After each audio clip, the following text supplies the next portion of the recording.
A'udzu billahi minasyaitonir rajim. Bismillahirrahmanirrahim.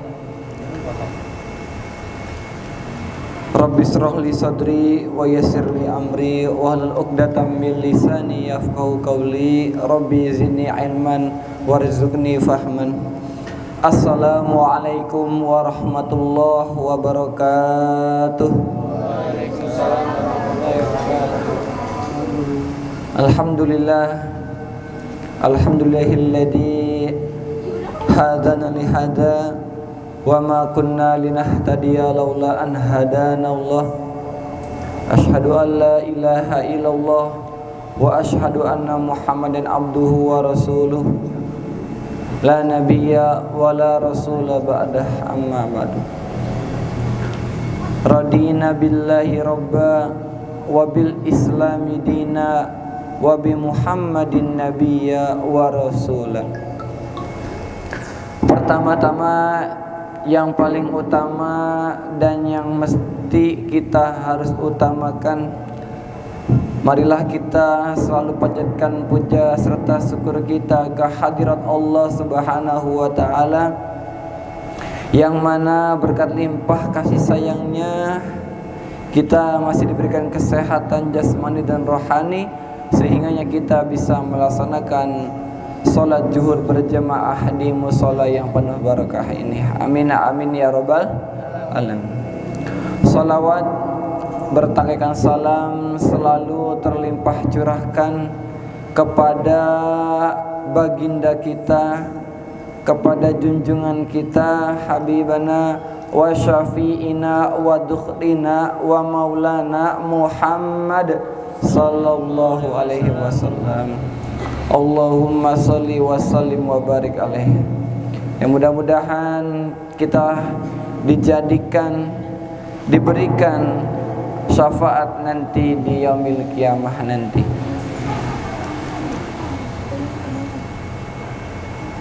Hari demi hari, minggu demi minggu, bulan demi bulan, tahun demi tahun, kita selalu dalam rangkaian peristiwa-peristiwa atau yang sering familiar kata-katanya itu adalah tentang hikmah. Pembahasan yang akan saya bahas pada siang hari ini adalah tentang hikmah. Apa itu hikmah?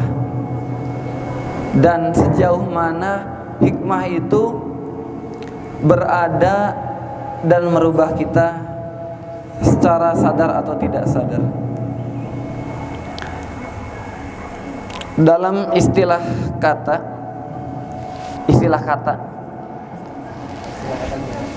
kata nih Maya, hikmah adalah hasil disiplin atau usaha yang dilakukan secara konsisten.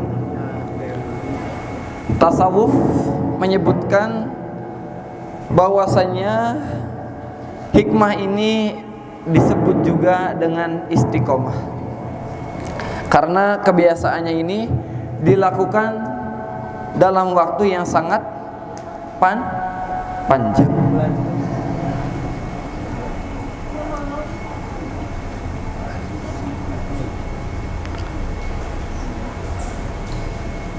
Kemudian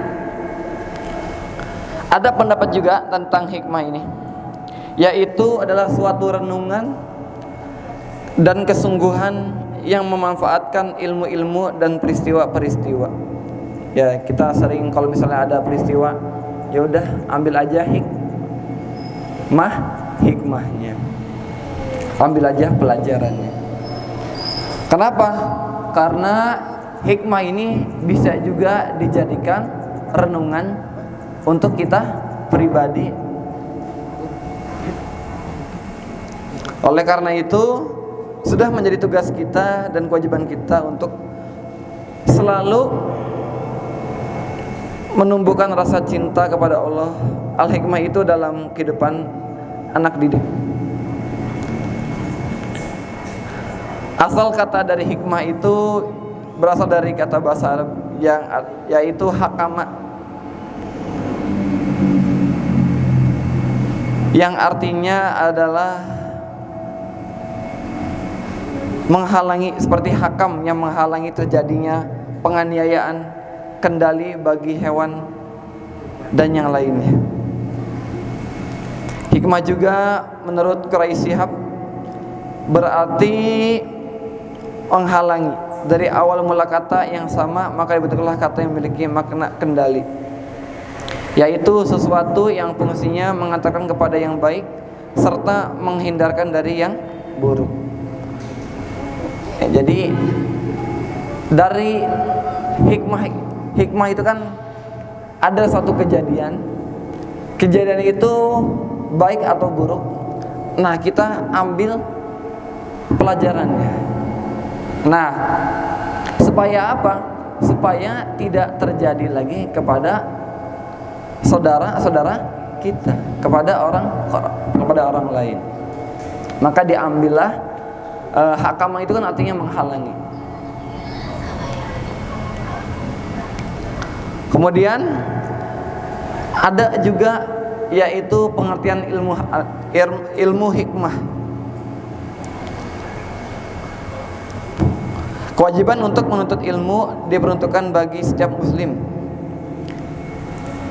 sebab ilmu akan memudahkan segala urusan dalam kehidupan sehari-hari, baik ilmu akademis maupun agama, yang sama-sama keduanya adalah hal-hal yang baik. Hikmah sendiri itu adalah pengetahuan tentang Al-Quran dan hadis dengan kebaikan yang melampaui batas syariat. Ya, jadi pedoman umat Islam itu apa? Ada yang tahu?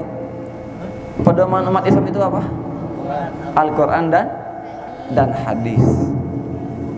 Ya, seperti yang disebutkan dalam surat Al-Baqarah ayat 269 yang berbunyi katsiran wa ma yazakkaru illa ulul albab, yang artinya adalah Allah menganugerahkan al-hikmah, kepahaman yang dalam tentang Al-Quran dan As-Sunnah kepada siapa yang dikehendakinya, dan barang siapa yang dianugerahi hikmah, ia benar-benar telah dianugerahi karunia yang banyak, dan hanya orang-orang yang barakallah yang dapat mengambil pelajaran. Ya, dulu ada yang namanya Luqmanul Hakim. Wah, itu Luqmanul Hakim itu adalah orang yang sangat bijak. Namanya itu sampai dituliskan di dalam Al-Quran. Ya, ada surah namanya surah Luqmanul Hakim. Kenapa?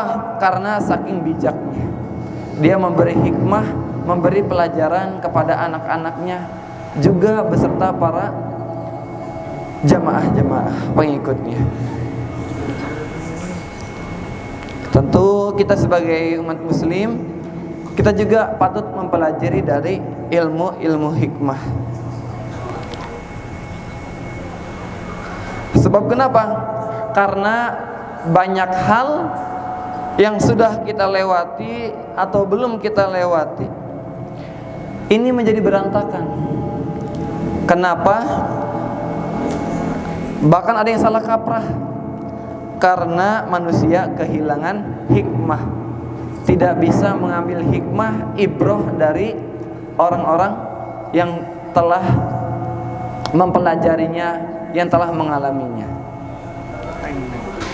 Ya, jadi ketika kita tidak bisa mengambil hikmah dari satu pelajaran dari orang-orang terdahulu, dari Al-Quran, dari hadis, maka manusia itu menjadi salah kaprah, pahamnya yang salah, dan menjadi kehilangan kendali.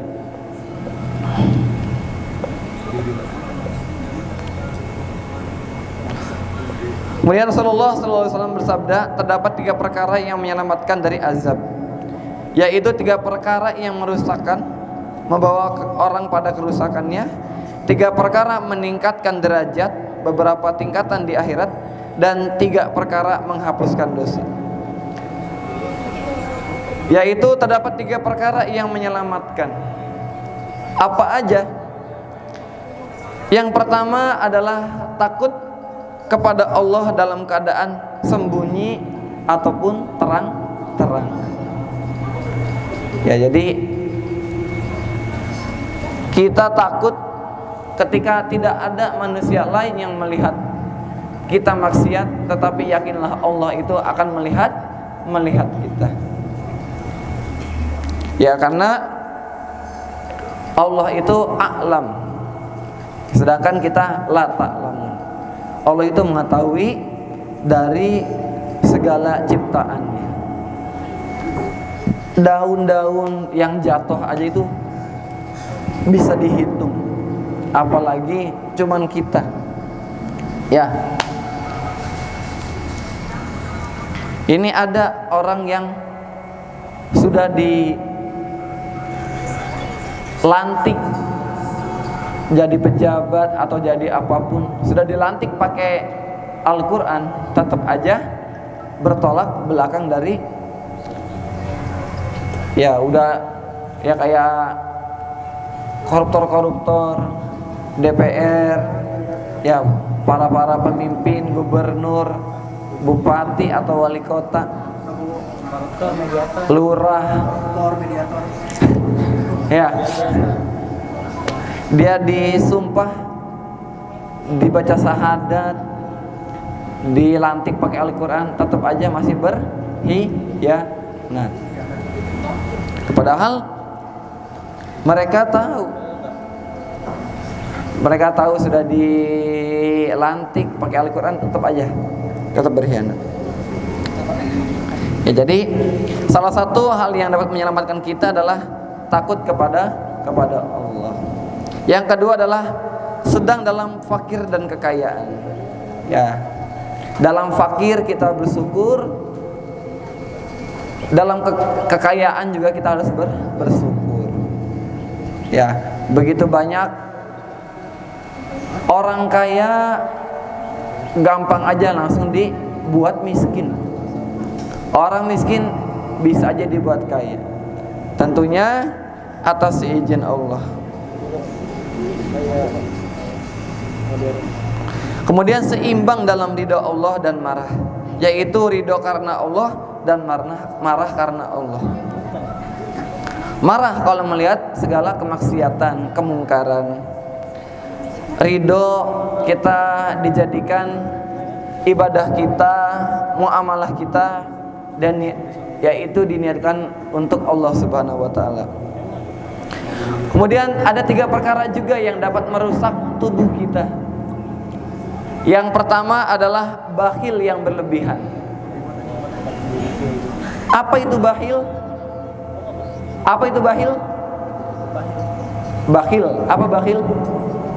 Pelit, koret, pinter kode. Apa? Sebutannya apa lagi? Koret, kikir, pelit, medit. Enggak ada. Ya, suka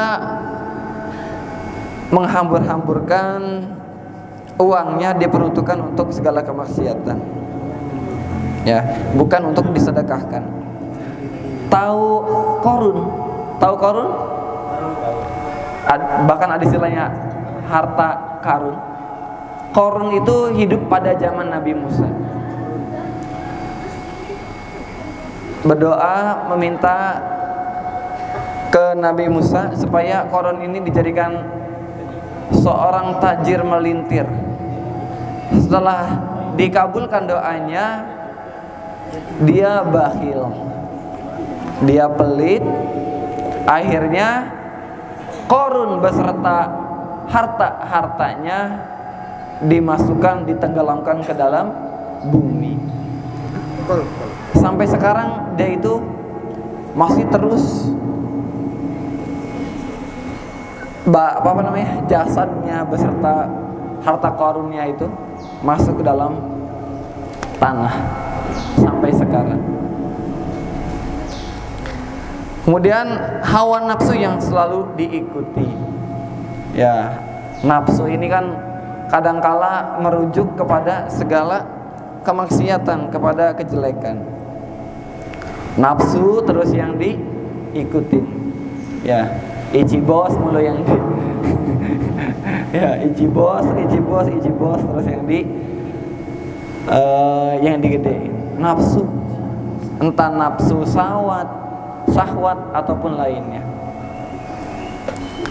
Kemudian ujub terhadap diri sendiri, yaitu memandang dirinya merasa lebih baik daripada orang lain.